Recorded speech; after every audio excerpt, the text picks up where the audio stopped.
Good day, ladies and gentlemen, and welcome to the show on this Monday, the 8th of August, 2022. Thank you for tuning in. I'm glad to have you guys here. Now, here's what I want to say. Say you're typically driving down your street. Next time you drive down the street, take a look and see if I'm right about this. Okay? So you're driving down the street not too far from your home. And what do you see? Open your eyes to what you see. Well, maybe on the right-hand side you see a church. And you're driving a little bit further, and you see a shopping center. Take a look at the stores in there. You might have a restaurant, and you might have, next to the restaurant, you might have maybe a place where they teach dancing or whatever. And next to that, maybe it's a place where they groom dogs, And next to that, you might have some place where they sell specialty items to people, different things like maybe dog supplies or something. And you drive to the next, down the road a little bit further, and on your right, there's a hospital. What does all these things have in common? Well, they're all either service related, like maybe there's a hair salon there too, They're all either service related, and they all consume things. Like they have a steady supply of merchandise coming in the door. So maybe the place where they do a hair salon, they may have a truck that drives in once a month or maybe once every 2 weeks. It resupplies their shelves with hair care products. They're consuming those hair care products. Where do they come from? The hospital right next door, They use all kinds of different things. They need things to do operations and surgeries and everything else, medications.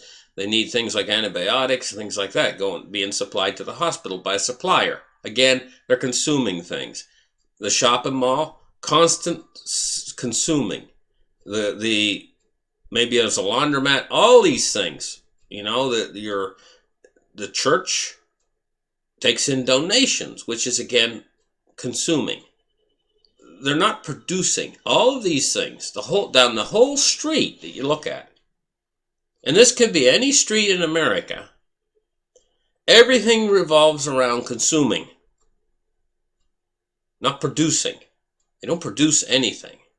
And it's the same way with the people in your neighborhood. You go down to the next house, and maybe there's a nurse that lives next door to you. She works in that hospital. She's a consumer.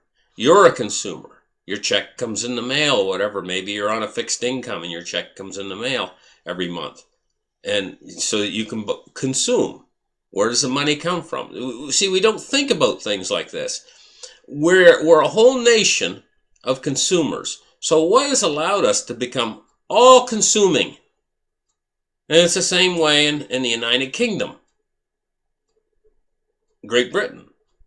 Same way here in America. Same way in Australia. All these countries that are connected to the dollar. We all consume year in, year out, and we've grown used to it, and we never give it a thought where all this comes from. But now, the source, where all this comes from, has hit problems. Let's just call it problems. Where all the food and manufacturing and everything, the source, has come under problems now. And so this is going to impact all of us consumers rather suddenly, because all of a sudden you have distribution centers all across the United States where they load trucks up and stuff, having problems, fires or whatever. All of a sudden you have massive amounts of farms that can't get their proper kind of fertilizers that they want or need, and supply chain issues surrounding everything that from soup to nuts. And now wars are starting to break out. And wars are the worst thing of all, to cut off supplies. So all of a sudden we've drifted along for year after year after year, and we've grown used to just constantly consuming, never giving a thought to where anything comes from. And all of a sudden, where it all comes from is in jeopardy, and also the currency itself that allows us to purchase all these things years after year after year by not producing anything. This is because of the petrodollar, and our standard as a world reserve currency that has given us this, what we think is our God-given right, but it's not. And it's all in jeopardy now, all of it. But we don't realize that because the consumption, our consuming is still ongoing right now. It hasn't come to a stop or a halt yet, but it's got problems. And these problems are starting to manifest themselves in places like England, Great Britain, the United Kingdom. It's all the same thing. It's the United Kingdom is the best way of saying it. In the United Kingdom, people are not paying their bills because they can't afford to pay their bills. This is a breakdown in the structure of this consumerism that's swept all through these countries and has been solid, rock solid for years. We're a generation. We've just grown very much used to anytime we want anything or need anything, we just run down to the local grocery store. And we use these phony baloney paper to so-called pay for it. But this paper is in question because when you start to undermine the currency, the way it's being undermined now, it's all going to be in question. Everything's going to start to be in question. So what are they going to do about it? Well, they just passing a bill right now in the United States. I think it's $369 billion. I know, that's a hell of a lot. That's more money than you've ever thought of in your life or in your wildest dreams. And this is to fight inflation. So basically, they're going to print up another $369 billion, and they're going to dump it into the system, that massive amounts of money, and that's going to fight inflation.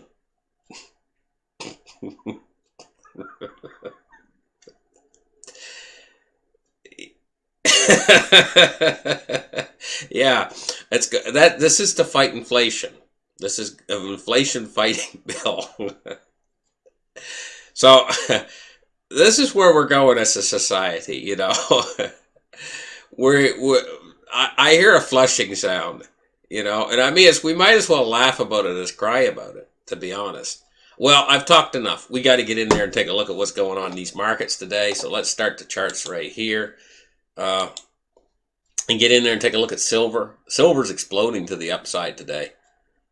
And yeah, this should make people happy if it's been in silver a long time. You should have been, when the prices were down like $18, had an 18 on the front of it, you should have been actually stocking up and backing up the truck. You know, and to be honest, this is really the bargain of a lifetime. Silver. That's silver. Nothing else. Not gold. It's not cryptos. It's silver. Because there's a limited supply of silver in the Earth's crust. And I've been going over with you guys for many times, telling you that the miners out there that mine silver on a regular basis are hitting a wall because the ore, that's the rocks. See, the tooth fairy doesn't bring the silver in. It comes out of the ground. It comes out of rocks.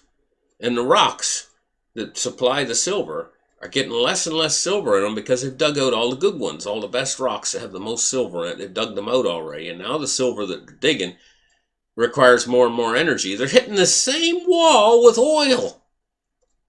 Same thing. You know, it's going to cost more and more to get more and more barrels of oil to get a barrel out of the ground. It's got the energy it costs to get that out. It's the same way with silver.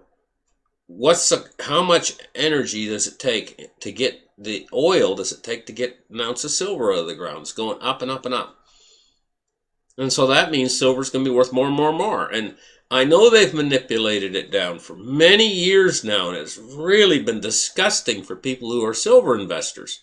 They've hurt you. These four major bullion banks that are doing this, JP Morgan's on the top of the list,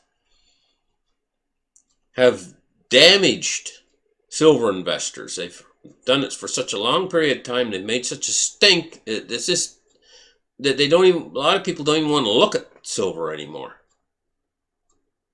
You know, and that's what happens. The sentiment is at its lowest ebb when you're getting ready to see massive gains on something. It's the old saying, when nobody else wants it, that's when you should be thinking about buying into it. Look, it's just shot up just now, just while I've been talking. Anyway, let's take a look now at gold. Gold is shooting up too. It's up $11.90 at $17.88. Let's take a look at crypto today. We're looking at it's up 1137. We're looking at Bitcoin price at 24,147, and she's climbing. The whole crypto, all the way across the board, is climbing. Well, let's take a look at some of these coins here. Okay, let's take a look at the two top ones. Bitcoin and Ethereum. 24,129 for Bitcoin, 1,796 for Ethereum. The two top coins. Dow Jones Industrial Average today. And that's over a year. Let's take a look at today. It's up 263 points on the day. And take a look at the year. And we see over the course of a year it is down some, but not substantially. We had that big drop, you know. We bottomed out on, looks like, what was it? June 17th? Is that what it is? 29,888. Like I said, just tipped down below 30,000. And I think that was their marker. And ever since then, it's been starting to creep back up again. You know, we're back up to 33,067. Let's take a look now at crude oil at $88.60 today. Couldn't get my normal Yahoo charts today. Something wrong with the internet. Wasn't allowing the Yahoo site to come through. So we're going with Market Watch. Take a look at the MOVE index today. It's at $122.58. And it's been creeping up all year, but it's down right now. But it's if you take a look at this yearly chart for a whole year, you can see that the MOVE index has been creeping up, up, up, up, up. Bonds and rates today, and we're looking at yields falling, 2.77 on the U.S. 10-year. It's fell 6.5 basis points, and the U.S. 30 years fell down to 3% roughly. It's fell 6.1 basis points on the day. And the U.S. dollar index is at 106.17, and it's dropping today. Thank you guys for listening to the show. Like and subscribe, and we'll catch you guys in the very next episode. Bye-bye. Okay.